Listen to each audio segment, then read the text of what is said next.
Magandang umaga mga ka-journers, mga kapwa ko Pasigueño. Nandito tayo ngayon sa temporary Pasig City Hall at nandito po ang flag raising ceremony na gaganapin po sa loob dahil po baka umulan.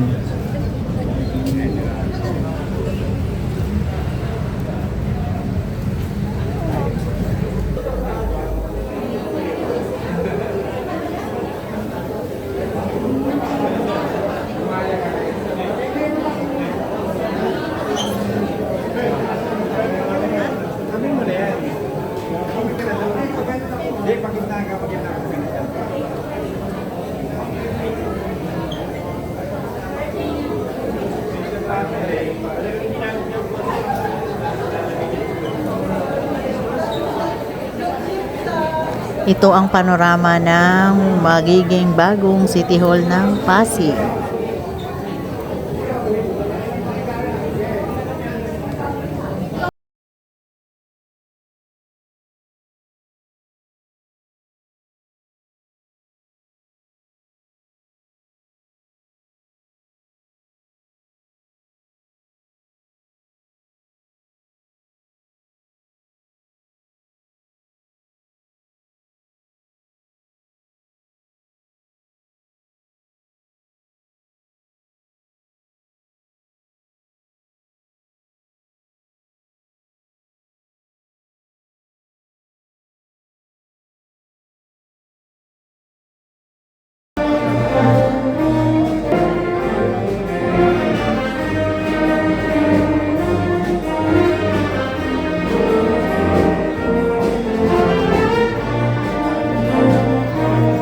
Ayan, nandito na si Vice Mayor Jaworski.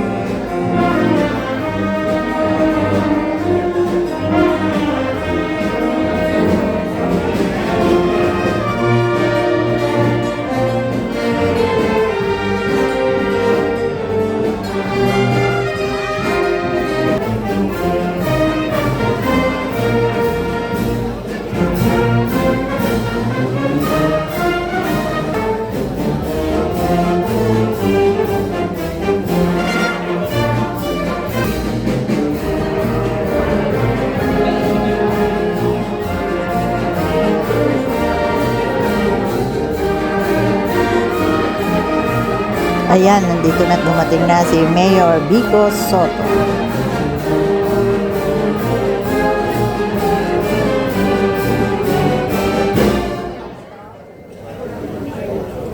Pinaalam po ang pagdating ng ating punong lungsod, kagalang-galang Mayor Vico Soto, at ang mga bumubuo sa 12 sangguniang panglungsod sa pangunguna ng ating Vice Mayor Dodot Jaworski Jr. Magandang umaga po sa inyong lahat, mga kapwa ko kawani at mga pinuno ng iba't ibang tanggapan.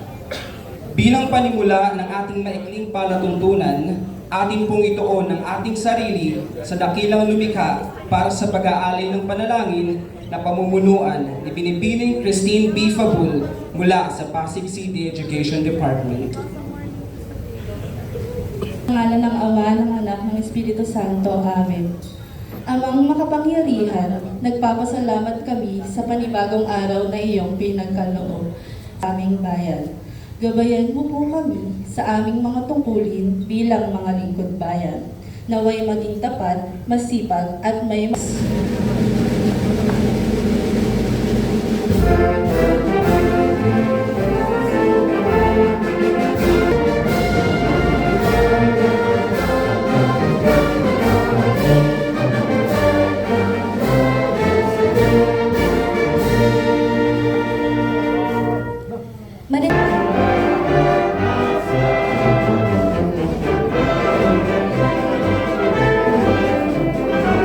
maginhawa at panatag na buhay. Sa tungkulin at ang haring ito, kasihanawa ako ng may kapangal.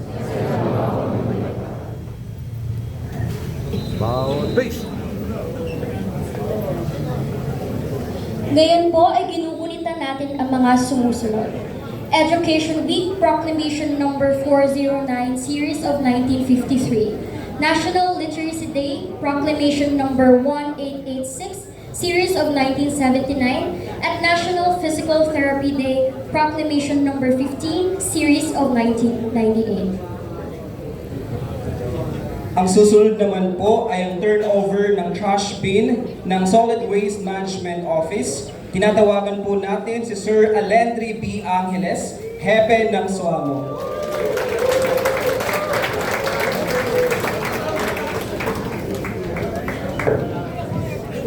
Magandang umaga ho sa ating lahat, sa ating mga city officials. Magandang umaga po sa inyong lahat. Maraming salamat po sa nakakabini niyo pong palakpakan. Wala pa kayong mga kamay.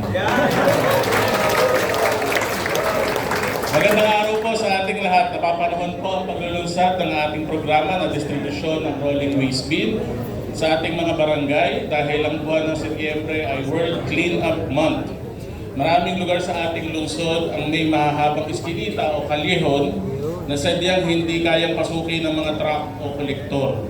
Ito ang sanhi kaya nagkakaroon ng pagtambak ng basura sa mga kanto o bukana ng mga nasabing lugar.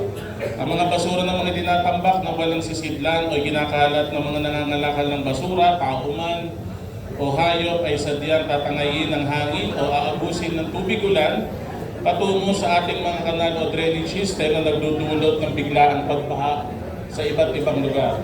Naging prioridad ng pamahalaan lungsod ng Pasig sa pamamagitan ng inyong Solid Waste Management Office ang mga lugar ng ating mga barangay na malimit may nakikitang collection point. Hindi man ito ang perpektong solusyon, ngunit lubos na makatutulong ang mga rolling waste bin na ito para sa mga wastong pangangasiwa ng ating basura, pagtalima sa pagbubukod-bukod ng basura o waste segregation at pagpapanatili ng kalinisan ng ating mahal na lungsod ng Pasig. Naway sa punto pong ito, inaanyahan po ang ating mga punong barangay at mga representante ng ating barangay officials para sa saling gamay ng ating mga rolling waste bin. Palakpakan po natin silang lahat. Maraming salamat.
Atin din pong i-demonstrate sa labas yung ating pong mga mobile MRF para sa biodegradable waste at sa non-biodegradable waste. Kung mamarapatin po ng panahon na tayo po ay makapaglunsad, lalabas lang po tayo para sa paglulunsad na ito. Salamat po.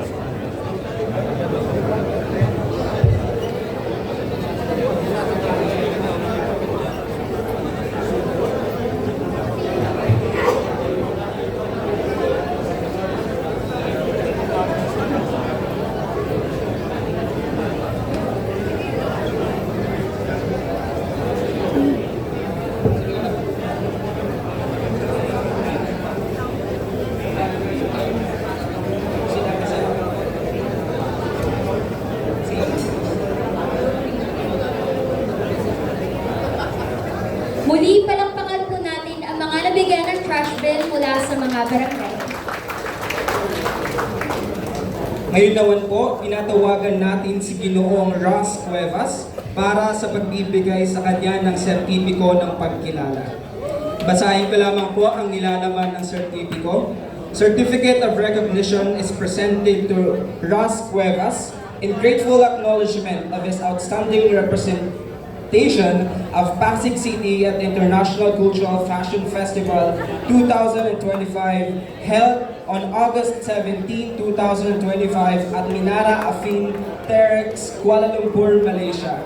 His invaluable contribution and commitment to cultural excellence have brought pride and honor to the city of Pasig on the international stage. Awarded this first day of September 2025 at the temporary Pasig City Hall, Colegio Amang Rodriguez, Bridgetown, Barangay Rosario, Pasig City, signed by Victor Mares and Soto, City Mayor.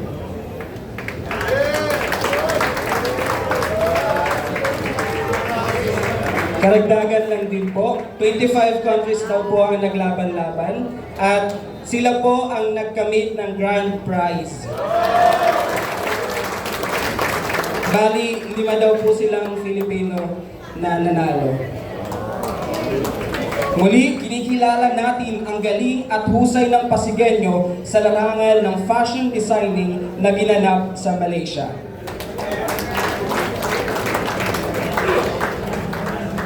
Bago po tayo magtapos, we acknowledge the presence of City Government of Puerto Princesa, City Tourism Officer Demetrio C. Albior Jr., City General Services Officer Violeta Dalonos, and City Government of Puerto Princesa personnel.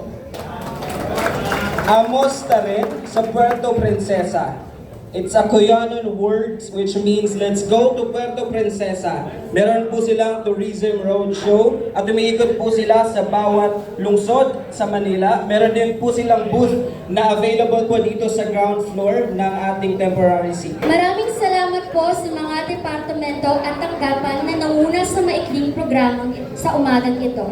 Mula sa Social and Infrastructure Sector, ako po si Crystal Joy Antique mula sa Pasig City Education Department. Maraming salamat din po mula sa ating Pasig City Symphonic Band at Cultural Affairs and Tourism Office. Ako naman po si Jefferson Letrodo mula rin po sa Pasig City Education Department. Kami ang naging guro sa palatuntunan ngayong umaga. Maraming salamat po. Sa pagkakataon pong ito, pakinggan po natin ang mensahe ng ating punong lungsod ng Pasig. Mga kasama, palakpakan po natin, Mayor Vico Soto. Maraming salamat po. Magandang umaga sa ating lahat. Sa ating mga bisita mula Puerto Princesa, welcome po sa aming temporary City Hall. Pasensya na po, medyo nagsisiksikan po tayo dahil baka umulan. Kinakabahan si Sir Patrick kanina, baka umulan. Kaya dito na lang muna tayo sa loob magsiksikan. At least kung umulan ay safe tayo. Vice Mayor Dodot, sa ating mga konsehal, sa ating mga kawani ng ating lokal na pamahalaan, sa ating barangay officials, maraming salamat po sa inyong oras. Alam kong napaaga kayo. Usually 7:30 ang flag racing, pero naging 6:30 po para sa inyo ngayong umaga. Salamat sa inyong oras. Ito pong ano tawag dito? Rolling waste bins or rolling trash bins natin ay tingin natin ay makakatulong talaga gaya ng naikwento sa atin ni Sir Allen. Yan talaga yung isa sa mga problema natin pagdating sa koleksyon. No, siyempre, gusto natin maging mas consistent ang ating koleksyon at ayaw natin nakatambak kung saan-saan. Sa totoo, ang isa sa challenge natin, nahihirapan tayong sitahin yung mga naglalabas mula sa looban. Diba, binabayaran yung bata para maglabas ng basura. Ang hirap ulihin kasi pag nandun na sa labas, pag nasa main road na nakatambak, hindi natin alam kung sino yung nagdala doon. Hindi naman tayo pwede manghula lang, kung hindi siya caught in the act, ay pag nandun na siya, hindi natin masabi. So ito, binibigyan natin ng chance ang ating mga kapitbahay na magtapon ng maayos sa maayos na lugar. So ito pong rolling bins natin, nasa 1,400 pieces po ito. 1,400 pieces na ito turn over po natin sa ating mga kapitan, sa ating mga HOA.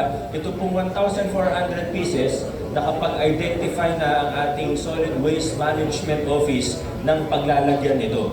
Sir Allen nag-identify na yung mga area kung saan nahihirapan tayo, dun po yung priority na paglagyan natin ng mga rolling bin. So obserbahan po natin, tingnan natin sa susunod na mga linggo kung ano po ang magiging status natin sa paglabas ng basura.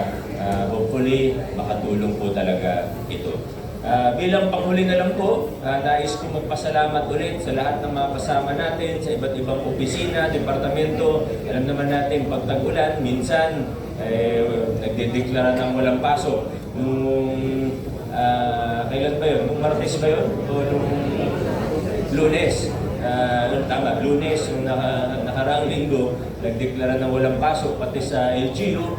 So hindi naman masyado malakas ang ulan, ano? Hindi naman talaga perfect ang pag-forecast o pag-predict ng panahon. Nung ako po, pumasok pa rin, at alam ko marami sa inyo ay pumasok pa rin, nagpapasalamat po ako dun sa mga nagkusa. Kahit hindi po sinabihan, alam niyo naman na, pero sana gawin po tayong lahat, na kung alam naman natin na may time sensitive, may deadline tayo, may kailangan talagang gawin,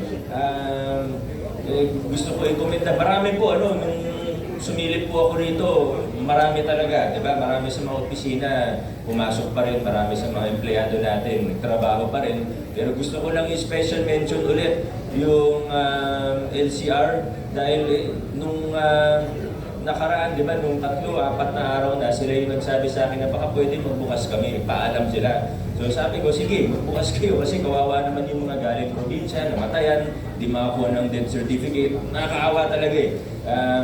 Pero nung nakaraang hindi na sila sinabihan, hindi na rin sila nagpaalam, basta pumasok at nagbukas na lang sila ng opisina. Kaya maraming salamat.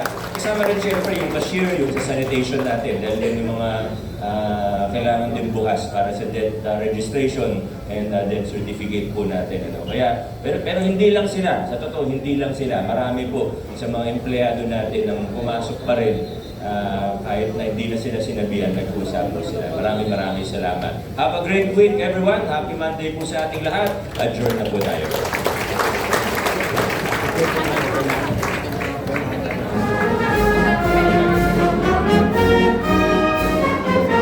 Po, bigyan po natin ng daan.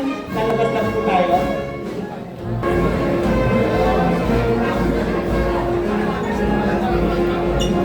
Ayan po, bigyan lang po natin